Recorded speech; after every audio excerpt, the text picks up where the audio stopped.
इस कहानी में है बहुत से टर्कीज जो कि हेन्स यानी मुर्गियों जैसी क्रिएचर हैं और ये है रेगी। रेगी थैंक्सगिविंग के फेस्टिवल से बहुत ज्यादा डरता है क्योंकि इस दिन लोग टर्कीज को पकाकर खा जाते हैं। उसने ये बात काफी मर्तबा अपने साथियों को बताने की कोशिश की है पर कोई भी उसकी बात नहीं मानता क्योंकि सब फार्मर को अपना दोस्त मानते हैं जो उन्हें खाना देता है। ये फार्मर हर रोज एक टर्की को अपने फार्म से ले जाया करता था और कहता था कि मैं इस टर्की को टर्कीज की जन्नत में लेकर जा रहा हूँ, लेकिन असल हकीकत तो ये थी कि वो टर्की को मार दिया करता था। एक दिन रेगी खुद अपनी आंखों से सब कुछ देख कर आता है कि कैसे फार्मर टर्कीज को मार देता है और कैसे लोग टर्कीज को पका कर खाते हैं। वो घबराता हुआ अपने सारे साथियों के पास आता है, उन्हें सारी सच्चाई बताने की कोशिश करता है पर कोई उसकी बात का यकीन नहीं करता। उल्टा सब मिलके उसे अपने फार्म से बाहर निकाल देते हैं। अब यहाँ में मिलती है रेगी को एक लड़की। मजे की बात ये है कि ये लड़की है प्रेसिडेंट की बेटी जिसे रेगी बहुत ज्यादा पसंद आ गया है। वो रेगी को अपना पेट बनाना चाहती है और उसके जिद करने पर प्रेसिडेंट उसकी बात मान ही जाते हैं। ऐसे देखते ही देखते रेगी की तो पूरी लाइफ ही बदल गई है। या शाही जिंदगी गुजारने लगा है अब रेगी। कहाँ पहले वो फॉर्म में रहा करता था और कहाँ अब उसे रहने के लिए एक अच्छा बेड, नहाने के लिए डॉल्स और खाने के लिए पिज्जा मिल रही है। यहाँ रेगी ऐसी लाइफ जी रहा था कि किसी टर्की ने सोची तक न होगी। ऐसी ही एक अच्छी रात में रेगी बहुत से पिज्जा ऑर्डर करता है जिन्हें खाते हुए वो मजे से टीवी देख ही रहा होता है कि अचानक एक अनजान टर्की आकर उसे किडनैप कर लेता है। ये था जैक जो रेगी को बताता है कि मैं टर्की फ्रीडम एसोसिएशन से आया हूँ जो कि टर्कीज की जान बचाने का काम करती है और मुझे तुम्हारे पास द ग्रेट टर्की यानी टर्कीज के मसीहा ने भेजा है जो चाहते हैं कि हम दोनों मिलकर एक बहुत बड़े मिशन पे जाएं। रेगी को तो कुछ समझ ही नहीं आ रहा था कि यहाँ पे चल क्या रहा है। जैक फिलहाल के लिए जल्दी से उसे यहाँ से ले जाता है और पहुँचता है एक मिलिट्री बेस में। यहाँ आकर जैक रेगी को बताता है कि हमारा असल मिशन है टर्कीज को बचाने का, जिस काम के लिए हम काफी 100 साल पीछे जाएंगे। उस वक्त में जब पहली मर्तबा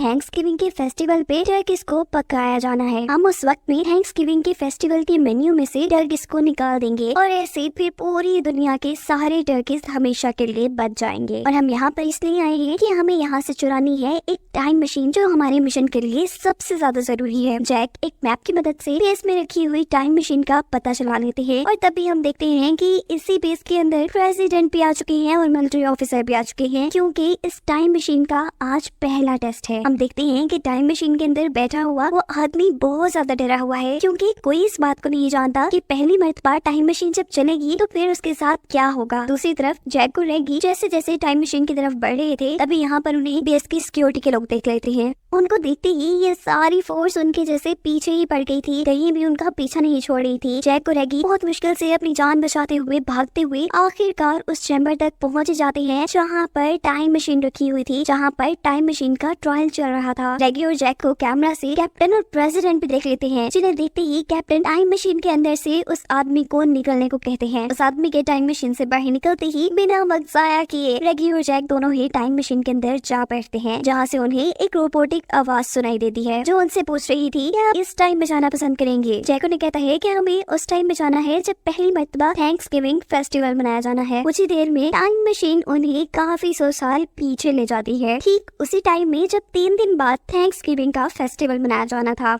इन दोनों को यहाँ छोड़ने के बाद टाइम मशीन स्लीप मोड में चली जाती है ताकि वो अपनी एनर्जी वापस इकट्ठी कर सके, जबकि ये दोनों इस गांव को देखने लग जाते हैं जिसके अंदर ये उतरे थे। यहाँ पर एक माइल्स नाम का शिकारी इन दोनों के पीछे पड़ जाता है। इससे पहले कि वो इनका शिकार कर लेता, यहाँ पे रहने वाले आम टर्कीज इन्हें बचाकर अपने झुंड के अंदर शामिल कर लेते हैं। ये लोग जैक और रेगी को अपने घर ले आए थे जहाँ पे बहुत से टर्कीज थे। यहाँ पर मौका पाते ही जैक सबको बता देता है कि असल में हम दोनों फ्यूचर से आए हैं और हमारा मकसद है कि हम टर्कीज की जान हमेशा के लिए बचाएं। वो इस मिशन में इन सबको अपनी मदद करने को भी कहता है। उनकी ये बात सुनते ही अब इन सभी टर्कीज के लीडर जैक के पास आते हैं जो उन्हें लेकर जाते हैं एक ऐसे कमरे में जहाँ पर बहुत से बेबी टर्कीज थे। इन्हें दिखाते हुए लीडर जैक को बताते हैं कि पहले हम भी इस तरह कैद नहीं रहते थे, हम भी जंगल में आजाद घूमते थे और इन शिकारियों की वजह से हमें अब यहाँ पर छुप के रहना पड़ता है और इन बेबी टर्कीज की हिफाजत ही तो हमारा असल मकसद है। दूसरी तरफ दिखाया जाता है कि माइल्स बहुत ज्यादा गुस्से में है टर्कीज के अपने हाथ से निकल जाने की वजह से और अब वो अगले दिन भी शिकार का का प्लान कर रहा है, जहाँ पर वो बहुत से टर्किस को शिकार बनाना चाहता है। दूसरी तरफ टर्किस के लीडर को भी ये बात पता चल गई थी कि किसी भी वक्त माइल्स उनके ऊपर हमला कर सकता है, इसीलिए वो सारे टर्किस को होशियार रहने का कह रहा था। लीडर अब अपने कुछ आदमियों को बाहर भेजते हैं ताकि वो शिकारियों के प्लान का पता चला सके। यहाँ शिकारियों ने जंगल के अंदर टर्किस के लिए बहुत से ट्रैप्स यानी जाल बिछाए हुए थे।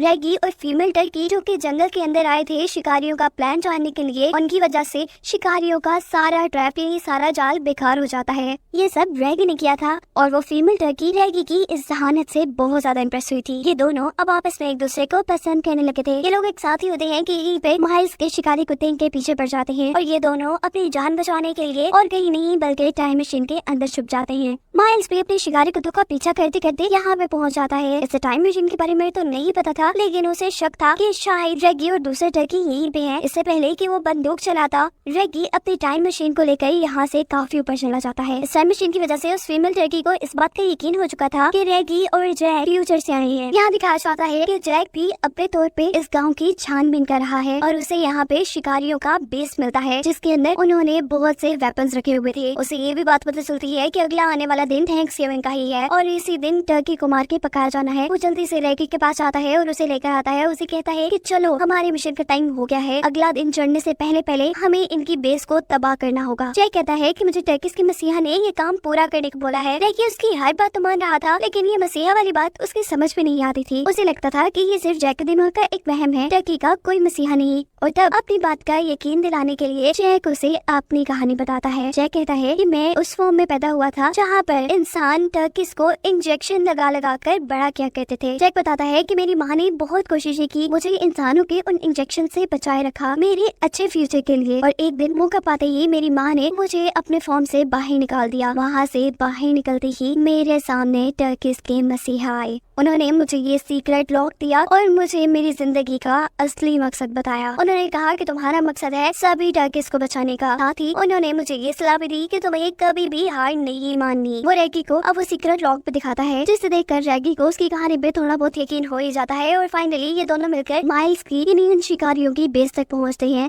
जिसको इन दोनों ने तबाह करना था। इसी बेस के अंदर शिकारियों ने 2 टर्किस को भी रखा हुआ था जिन्हें वो पहले अपना शिकार बना रहे थे। रेगी और जैक इन दोनों को भी आजाद कर देते हैं और इस बेस को तबाह करने से पहले जैक यहाँ पर शिकारियों का एक ऐसा हॉर्न ले लेता है जिसके अंदर माइल्स ये शिकारी बारूद रखा करता था। जिसके बाद जैक सभी टर्की और रेगी को यहाँ से बाहर निकाल के उनकी इस बेस को तबाह कर देता है और खुद भागकर टर्किस के एरिया में आ जाता है। जैक इस बात से अनजान था कि उसने जो माइल्स का हॉर्न उठाया हुआ है उसके अंदर से बारूद नीचे गिरता जा रहा है। टर्किस के एरिया में आके जैक सबको शिकारी का वो हॉर्न दिखाता है जो हमेशा वो अपने पास रखा करता था। ये वो अपनी जीत का सबूत सबको दिखा रहा था। ये सब देखकर सभी टर्किस उनकी बहुत ज्यादा इज्जत करने लगे थे। दूसरी तरफ हमें दिखाया जाता है कि शिकारी अपनी बेस खत्म होने की वजह से बहुत ज्यादा गुस्से में थे। वो यहाँ पर टर्किस का एक पंख देख के ये बात जान जाते हैं कि ये सब कुछ टर्किस ने किया है। यहीं पे माइल्स को एक लंबी लाइन में बारूद दिखता है। वो समझ जाता है कि ये बारूद भी टर्किस से लेके गए होंगे। इनका पीछा करने के लिए वो इस बारूद के अंदर आग लगा देता है। देखते देखते ये आग टर्किस के ठिकाने तक पहुँच जाती है, जिसकी वजह से शिकारी को टर्किस के ठिकाने का पता चल जाता है। सारे टर्की जो पहले जैक की बहुत ज्यादा इज्जत कर रहे थे वो अब जैक की इस बेवकूफी के ऊपर बहुत ज्यादा नाराज थे। सभी टर्किस अपनी जान बचाने के लिए यहाँ से भागने वाले थे, लेकिन माइल्स के कुछ लोगों ने टर्किस को फिर भी पकड़ लिया था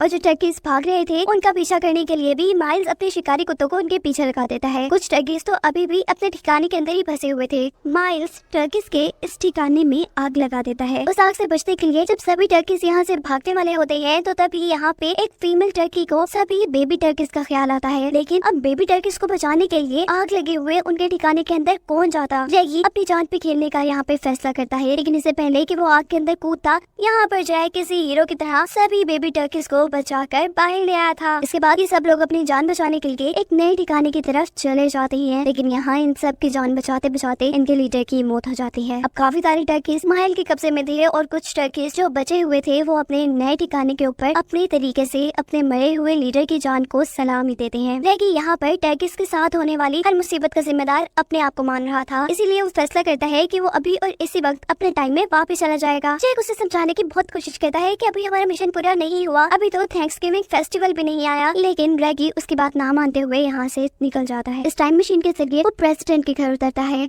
जहाँ पर उसे मिलता है एक और रेगी। ये रेगी फ्यूचर से आया है। यानी ये भी वो खुद ही है। असल में ये कहानी 3 अलग अलग टाइम्स में चल रही है। एक टाइम वो जहाँ थैंक्सगिविंग मनाने से पहले माइल्स के हाथों सभी टर्कीज की जान खतरे में है, जिसे हम फर्स्ट टाइमलाइन बोलेंगे। एक प्रेजेंट टाइमलाइन जहाँ पर रेगी प्रेसिडेंट के घर रहता है, और बाकी टाइमलाइन फ्यूचर में है, जहाँ से बार बार फ्यूचर वाले रेगी आकर इस रेगी से बात कर रही हैं। वो बताते हैं कि कैसे पहली टाइमलाइन के अंदर टर्किस के लीडर के मर जाने पे सभी टर्किस बहुत ज्यादा गुस्से में हैं, और अब वहाँ पे एक बहुत बड़ी जंग होने वाली है। ये ना हो वहाँ पे सारे टर्किस मर जाएं। फ्यूचर रेगी की ये बात सुनते ही प्रेजेंट टाइम वाला रेगी बहुत ज्यादा डर जाता है, और वो फैसला करता है कि उसे अब जैक के बताए टर्किस के मसीहा को ढूंढना चाहिए, द ग्रेट टर्की को। वो देखता है कि उसके हाथ में एक लॉक था। वो समझ जाता है कि उसे द ग्रेट टर्की एक ऐसे दरवाजे के पीछे मिलेंगे जो दरवाजा इस लॉक से खुलता होगा। अब ये टाइम मशीन रेगी को बताती है, ओ बेवकूफ, तुम खुद ही तो टर्किस के मसीहा हो। रेगी पूरी तरह उसकी बात को समझ नहीं पाता, और पूरी कहानी जानने के लिए वो टाइम मशीन में बैठकर उस वक्त में जाता है जब जैक छोटा था और फॉर्म से भाग रहा था। यहाँ पर वो देखता है द ग्रेट टर्की और कोई नहीं बल्कि वो खुद रेगी था, और उसी ने तो जैक को मिशन दिया था सभी टर्किस को बचाने का, और आने वाले वक्त में प्रेसिडेंट के घर से रेगी को किडनैप करने का। ये सारी बातें कहने के बाद रेगी खुद ही उसे वो सीक्रेट लॉक देता है। यानी इस सब का मतलब था कि जैक रेगी को ही द ग्रेट टर्की मानता था। अब जब प्रेजेंट रेगी को सारी बात समझ में आ गई थी, तो वो टाइम मशीन के जरिए अब वापस फर्स्ट टाइमलाइन में चला जाता है, यानी पास्ट में जब सारे टर्किस की जंग होने वाली है शिकारियों के साथ। यहाँ टर्किस इंसानों को मारने के लिए आगे बढ़े थे, जबकि इंसान इन्हें रोकने के लिए बहुत बड़े बड़े तोप लेके इनके सामने खड़े हुए थे। इससे पहले कि यहाँ पे वो लोग तोप से इन टर्किस के ऊपर हमला करते और इनकी पूरी की पूरी नस्ल को खत्म कर देते, अचानक आसमान में एक अजीब सा पोर्टल खुलता है, जिसके अंदर इंसानों के सारे गोला बारूद जाने लगे थे। यहाँ तक के माइल्स नामी शिकारी की बड़ी सी तोप भी उस पोर्टल के अंदर जा रही थी, जिसे बचाने के लिए माइल्स खुद उस पोर्टल के अंदर चला जाता है। करीब आने पर पता चलता है कि पोर्टल और कुछ नहीं बल्कि टाइम मशीन थी, जिस टाइम मशीन की मदद से रेगी ने इन सारी चीजों को किसी दूसरे टाइम में भेज दिया था, और अब रेगी यहाँ सब लोगों के लिए पिज्जा लेकर आया था ताकि ये सब लोग पिज्जा खाएं और इन्हें थैंक्सगिविंग फेस्टिवल मनाने के लिए एक नया फूड मेन्यू मिल जाए, जिसके बाद ये टर्किस को कभी नहीं खाएंगे। ऐसा ही होता है, सब लोगों को पिज्जा बहुत पसंद आता है, उन्हें थैंक्सगिविंग फेस्टिवल के लिए एक नया फूड मेन्यू मिल जाता है, और सब लोग अब टर्किस को छोड़ देते हैं, जिसका मतलब है कि आगे आने वाली सारी जिंदगियों के अंदर सारे टर्किस अब बिल्कुल आजाद हैं। और इस हैप्पी एंडिंग के साथ ये कहानी यहाँ खत्म हो जाती है।